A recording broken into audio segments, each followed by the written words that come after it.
So, as the play breaks out, like at what point are you starting to try and figure out who's who, what's what? What are you looking for, even in the neutral zone on a rush like this? Well, I think you gotta see how many guys are in a rush. I think you gotta read a little bit.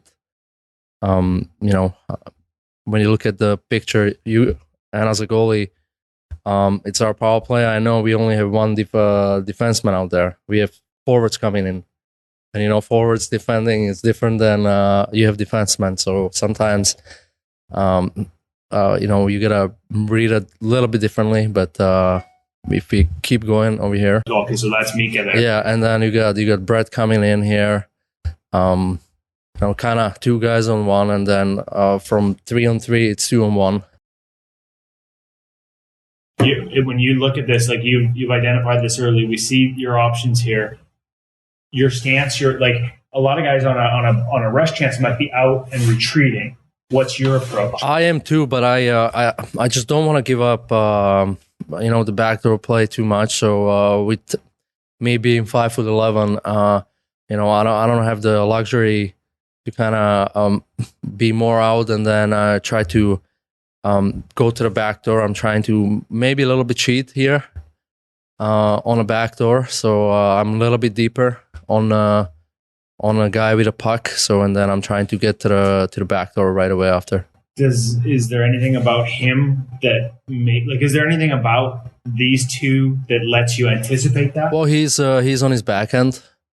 And, for him, making that pass is, it's easier, and I know the guy is, he's a one-timer shot, a lefty. So I'm just trying to, like I said, cheat a little bit on the guy on the back door. I'm going to say cheat a bit, you kind of drop that left leg a little, like you're sort of, you're setting yourself. Setting myself for that pass when for that backdoor play. Once you make that push, are there any secrets to it? Like are there any keys for you in that push? Are you prioritizing the knee down coverage? No, so in this particular a sequence over here, I'm just trying to, I think I go with paddle down. I'm just trying to kind of anchor myself and then, have shoulders turned to the player with a puck. So that's what I'm doing. So he doesn't beat me on the ice too. And like I said, I'm anchoring myself a little bit, so I'm a little bit higher. So you're using the paddle down protects your 5-hole, and then but you're also using it to make yourself a little bit bigger. Yeah. I never thought of that. I actually picked a bunch of clips because I noticed paddle down in a lot of these, and I never thought about the fact that you're using that to anchor. Yeah, because if I because what would happen if I would not do it with that stick, my body would lean forward and I would be almost on the ice, flat on the ice. So that's why I'm trying to. Right. So if you do that, all you have is your pad and your glove. This way, you've built some vertical. Yeah, a little bit. Yeah. I like that. See, I never. This is why we do it. Yeah, I love it. I mean, this. If you look at this one, Eichel has a puck. He's a threat with a puck, obviously. But he's a righty going 2-1, and he's looking. I'm not saying he's looking to pass it, but he's a good hockey player, and like these guys, they make that extra move sometimes, just to score a goal. And he does a really good job. Like if you look at it, like the RD, he slides in. He does a good job, so he doesn't pass it, but he drags it to the middle. And I'm in this sequence. I'm just trying to not to make the first move. That's all it is. Okay, so he starts to drag it here. You're trying to I'm just trying to get kind of to the top of the crease. So, and like I said, trying not to make the first move. Is it hard to shuffle? Like you're kind of wide. Yeah, he's a threat all the way down. Is that a tough shuffle to stick with? A little bit. It's a little bit. I guess I'm just trying to. If you look at me, I'm just trying to stand there and not to make the first move to open up. But it's sometimes it's hard because these plays they happen so quick. Yeah. And and right now players are more skilled than ever. And that's Jack Eichel. Yes. Hash marks with no one around him and his head up the whole way. Yeah. So. Is there a key to staying patient on a guy like this? Just time, practice, and experience. Sometimes you have to be lucky too. So it hits you somewhere, and in this This one hits me in a glove or somewhere in kind of like a arm area. When you're facing a breakaway, what are the factors that matter to you in terms of depth, speed? Like when this is one from the blue line, what are you looking for? Yeah, I'm trying to match his speed a little bit. Is what I like to do. Little flow. Yeah, a little flow. So that when he hits that kind of sweet spot in there, below that, I want to be with my heels around there. Toes. Okay. So Kinda, you want to be like just a little above the crease as he's in the hash. Yeah. Because that's the prime shooting area. And then once he gets there, you get that flow so that if he goes one way or another, it's easy to move with him. Just drop a knee and make it look easy. Do you want to see, like, is your preference a shot? Like, there used to be a mindset, if you get the right depth, you force them to deke, and a deke is left or right, and a shot can go anywhere. Are you trying to influence a deke? Is that an old school way of thinking? Yeah, no, I'm not trying to do either. I'm trying to make sure I can cover both as best I can. Breakaways in games are a lot. It's not like a shootout. Yeah, shootouts are tougher because guys are going at crazy different speeds, backwards and forwards. So I don't put much emphasis on those. I think that's the gimmick of the game. So breakaways is kind of where I put more effort into. So not a ton there, but just the way you manage that screen as it goes back to the point. And again, here's an example of narrow stance of the play on the perimeter, and yet there's, it's a dangerous play. There's like 4 layers there. Yeah, that's what we call a layered screen. Perfect definition. What's your priority here in terms of finding sight line? And it doesn't, yes, your defenseman 6'7", that probably doesn't help. I think firstly, not screening myself, so like if you have a sight line on it, like don't move, like I think so often in the past, you're like want to seem like you're working super hard and you're battling out there, right? And it's like you see goalies do that all the time. They have it, and then they try and move through it or whatever, and then it's in the back of the net. So it's like, hey, you have it, hold that as long as you can. Maybe, do like a look a little bit. There's I think Clark used a name for it, but tall side look, where you're like just kind of moving your head, a little bit to the left or to the right, slight kink in the torso, left or right, but you're not like really taking yourself so far out of, the angle that you've chosen to cover. Okay, and I think you do that here. Like you hold short side look here, even as Tyler starts to come back into your sight line long enough that you can see this. I mean, I don't know if you can see it, but it looks like you get a look at the release because you start to shift left.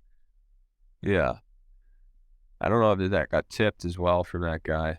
Yeah, it's an Aho deflection in the slot.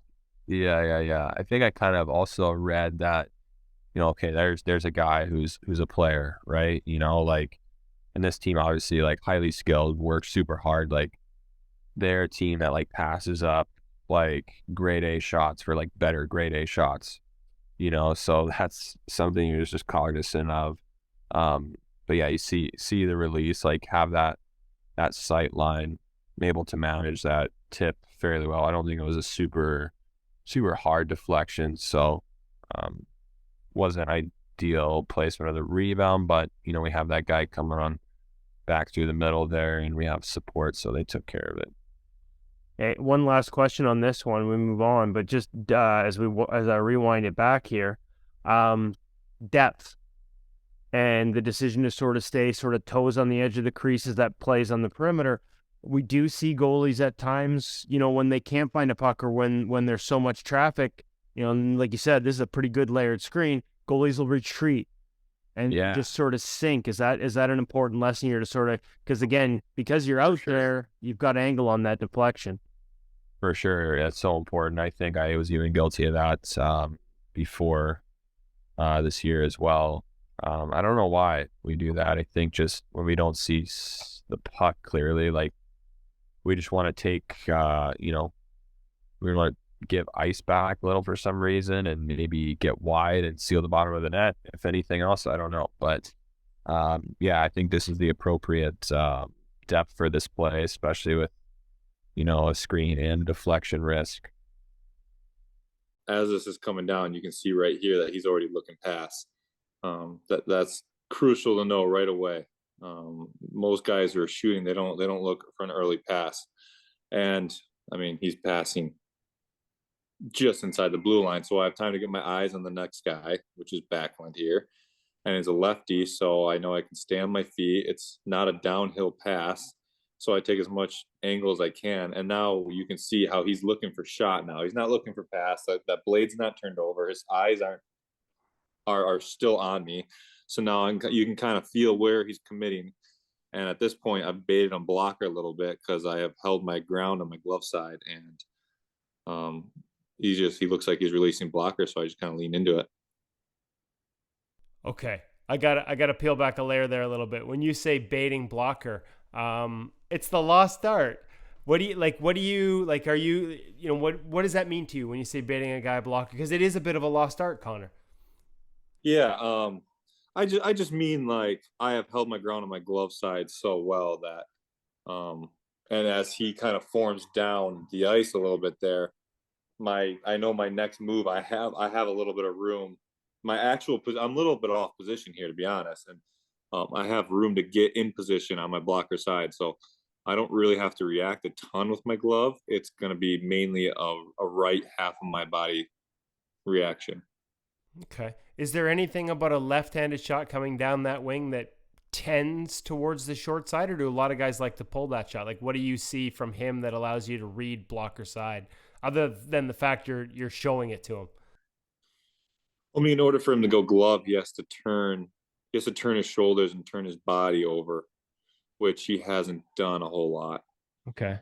So when you kind of see just by like stick and puck placement on where the pucks are going, and this is something that is not just, oh yeah, I see it. This is something that's practiced and engraved into my head, seeing over and over so many shots that now I kind of can recognize exactly that he's not turning that puck over and going glove. On this play, like on my first game against the Rangers, there was a play like that, it was like my first shot, I think, or second shot. Was it one of these? One of these in the first period, but it didn't get executed. So I guess it wasn't a shot, but it was like one of the first plays I got unrolled, and I completely played like it was on the other side. So I completely slid, and the guy passed it. I was like, wow, like these guys are good. I can't just lunge at these guys. I gotta make sure I look and see what he wants to do. So on this one, like I didn't even move to that guy. Like I did not square up with him. Like I see his like numbers facing the boards, and he is looking because of where he is. You don't have to come over. Yeah, so right now I'm in the middle of my net. Like I didn't waste time getting all the way to that guy. Like he is a for sure definite passer. So I kind of stopped early and just saw that. I think was that Jack Hughes. I'm not sure. Oh no, it was he sure wanted to shoot that. Obviously this is a shot, so just kind of just get something on it at this point.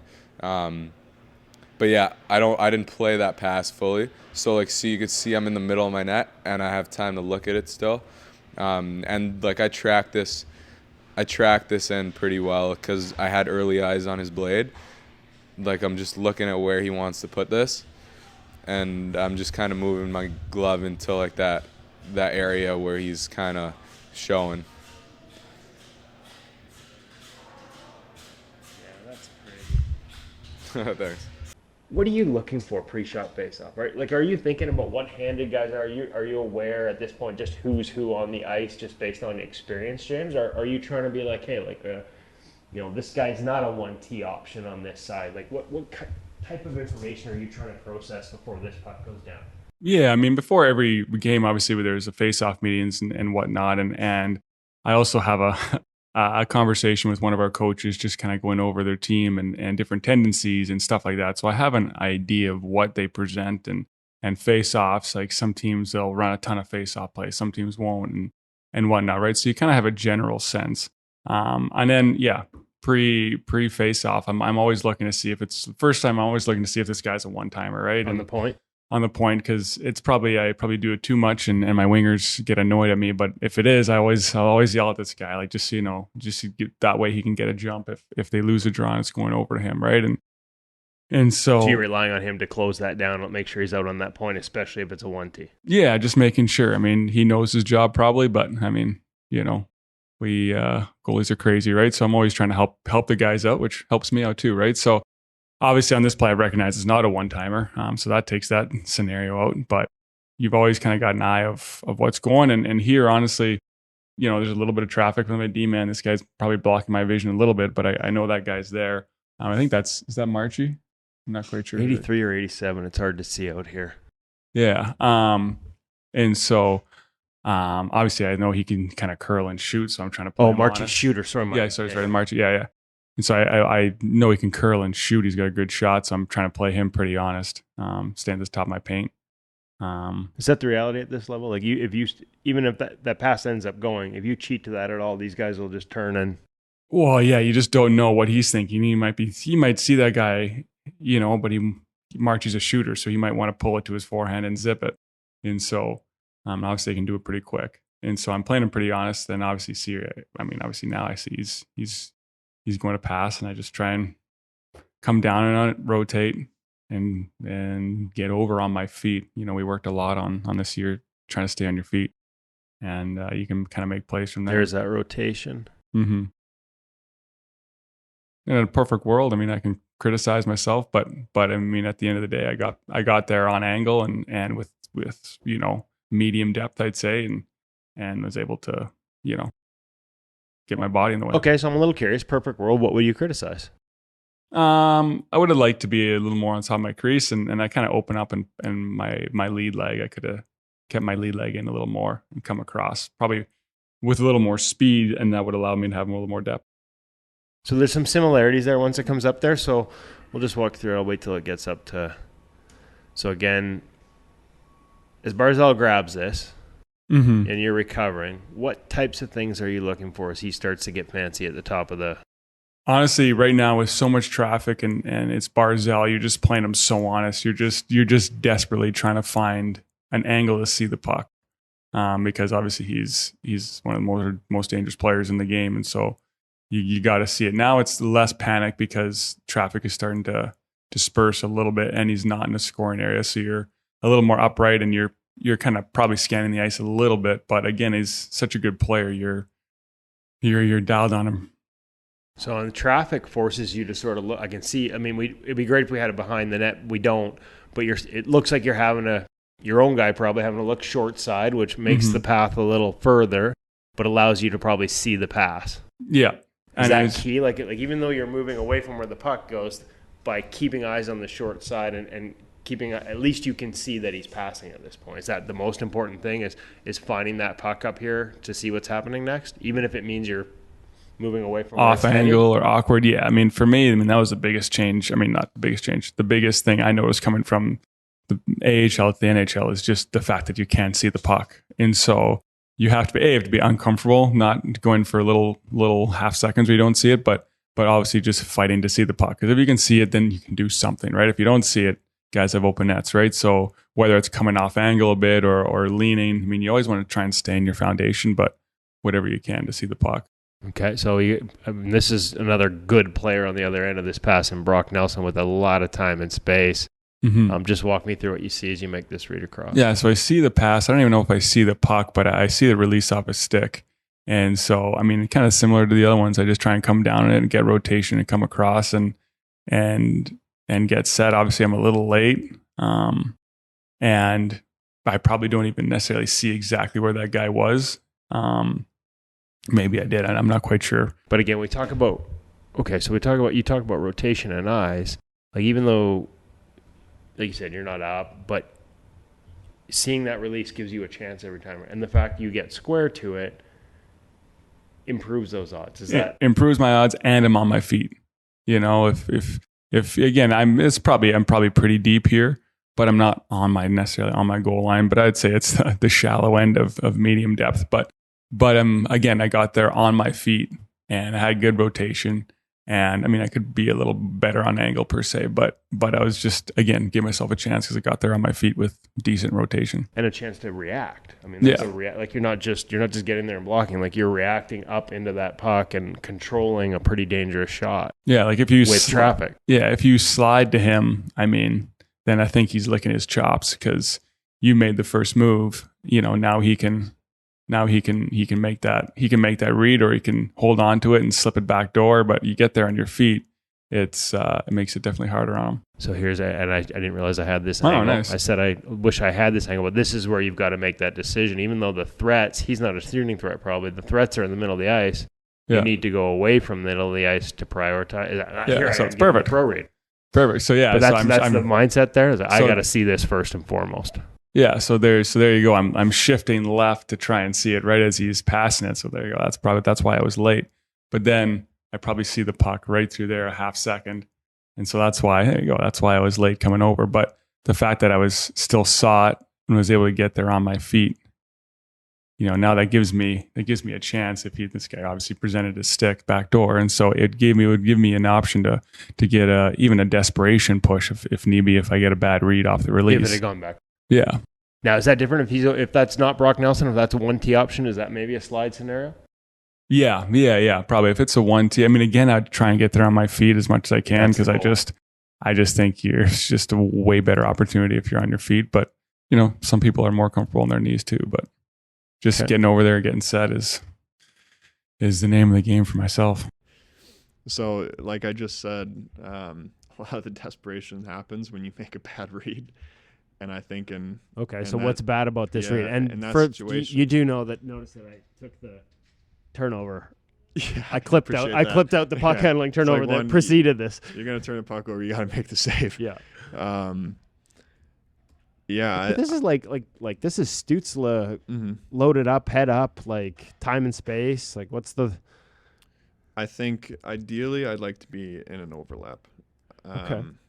I think looking back at it, maybe just because it gives you a chance to be out on him a little bit, or yeah, I think probably my initial read was when he was coming downhill, I thought he was going to take it lower, so I got into the reverse a bit early. But now that he's creeping in, I'm not at a great angle to be able to cover the backside. So you'll see when he passes it, I get stuck for a second and I have like a big rotation to get back. So thank God he doesn't one-time it. If he one-times it, So you would have preferred to have that inside anchor edge to sort of like a rudder you back to that I would post. just prefer to be on my feet. Okay, yeah, okay, gotcha. Just be a bit more patient on Stützle coming down, and especially as he's creeping towards the middle. Like, it gives me a much better opportunity if he shoots it to save it, of course. Right. But then also this shot might hit me in the chest. Right. If I'm still on my feet, there's no need for that. Okay. Desperation. You can't always do the perfect thing in the game. And, right. It was a nice save. I'm happy to make the save, but guys got an open net is the rule. Yeah. Is there, like, I've had guys say, hey, rule of thumb, empty net, get something right in the middle of it. Nobody's picking a corner on an empty net. You're just desperate. You're throwing whatever you can. Okay. We're not going to that. We're not going to pretend there's any secret sauce here. It's just sometimes you got to go. You just got to go. Yeah. What are you thinking? What are you seeing at this point in a rush? What are you looking for at this point of a rush? Well, first of all, trying to determine who it is. Then the stick position of him is a righty or lefty, and also what's the speed that it comes in, and finally how's the reload from our guys? Because if it's a good reload, that means he's going to have less time to make a move, and most of the times they're going to shoot it because they feel stressed. When you say reload, just for those a terminology, when I hear reload, I think it's reloading in the neutral zone to attack. Yeah, so most of you get a reload in the defensive game that whenever the puck changes direction towards your own end and you've been in the offensive zone, you get a reload back and back check basically. So now in this particular one, Chucky comes in there in the middle and he has a good speed to actually catch him because he stopped skating. And at this point, for me, it feels more like a shot opportunity.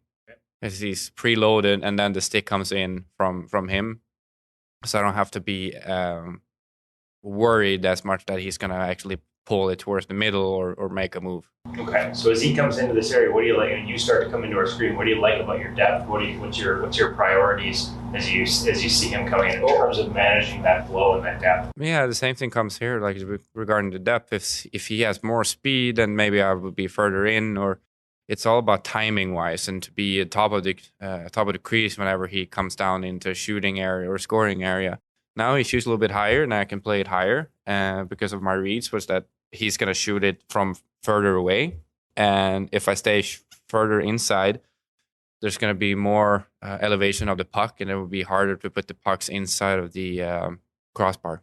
Patience, good release like that. Just like when you see the sort of one knee down, that just means you're reading it really well.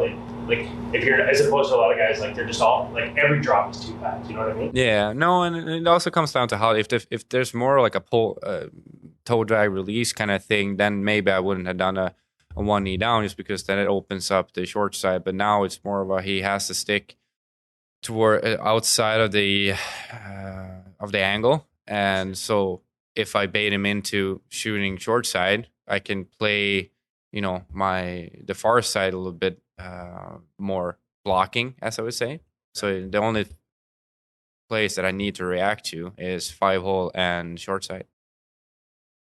It's probably well documented that they try to get it to number 8 and he try to shoot it. So that's a lot of the plays on their power play there. It's amazing how well they're doing it, even though everyone knows that they're trying to do it. So they obviously have a lot of skilled players that open up those passing lanes. So, but yeah, I'm just kind of obviously honoring what they're doing over there and not knowing that that's exactly where it's going at this moment, but playing it pretty deep, just on the power play. That's usually just take maybe a step in and just be ready for these type of plays where not chasing out to the guy on the blue line for a shot from there. I think we spoke on it on a different play where it's not really there that they're looking to shoot it from. So why go chasing it and sit up for him too far out? But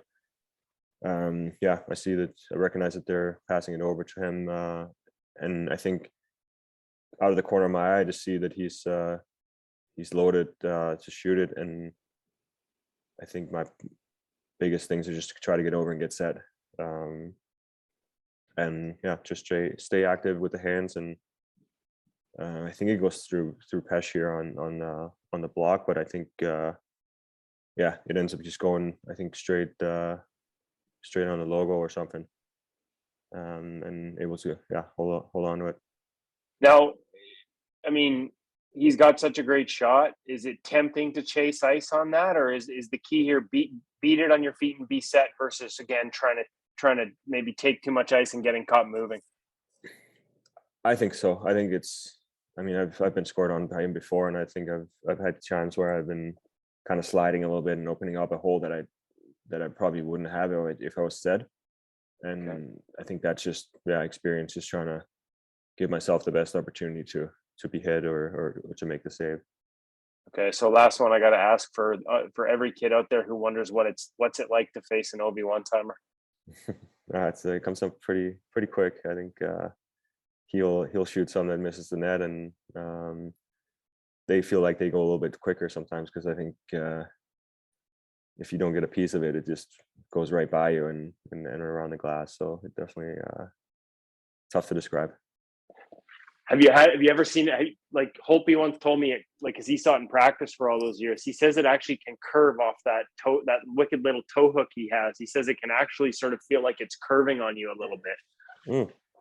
Yeah, that's interesting. I think that's one of those perks of having to play with some of the great players that you pick up some things that you might not have if you haven't seen a shot in practice that many times, but.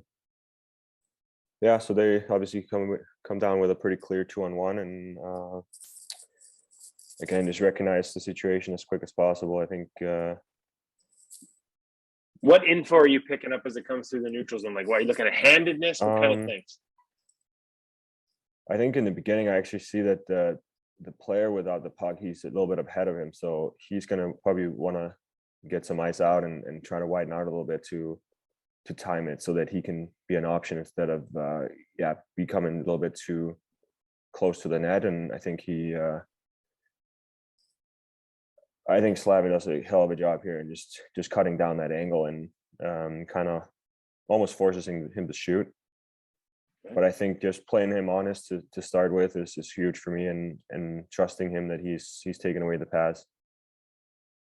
I just, as he's shooting it, I just kind of track it and execute the save. Okay. Without Is there any? just in terms of depth, I think I'll touch on a little bit. Just not going out too far and not stay too deep. I think that's obviously key, but I like to be out just a little bit further than I would on a normal shot. But getting that ice where you can still be at the top of the paint when he shoots it, and that with that momentum come over on a potential pass. Okay, so there's not much drift at all there. It's just that little bit from sort of here to the edge of the crease. Like, do you hit the edge of the crease as he's shooting? Is there still a little drift, or is it just until the edge of the crease and then stop once you read shot? I think once he commits to the shot, I think definitely I want to be somewhat set, or at least be stable in my feet. Maybe still have a little bit of momentum, but I think it's dangerous too if he gets you stopped completely and then pump fakes, and now he's coming in with a lot of speed and can do all kinds of things, right? Right. I think just again, reading situation and knowing that's my guy. Like, the guy with the puck is my main task on this play. And at this level, like, if you start to cheat that at all, these guys just pick you apart. Like, is it all about not, like, it's real easy to say don't cheat, but just playing them honest as a shooter, is that easier said than done, or is it just, that's the key at this level?